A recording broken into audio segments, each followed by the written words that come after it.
Maayong adlaw guys no. So karon guys is na pod may general cleaning din sa Taguig. Napaka aktibo ng mga government din sa Taguig guys.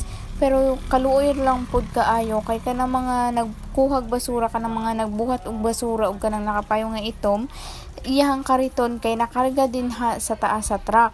Kay nga no, mauna sila guys ang mga basurero o nambabasura din sa Manila kanang gakolek-kolek og mga basura. So mao to siya guys iyang kariton mo na siya iyang nakuha og nadala dira sa taas sa truck.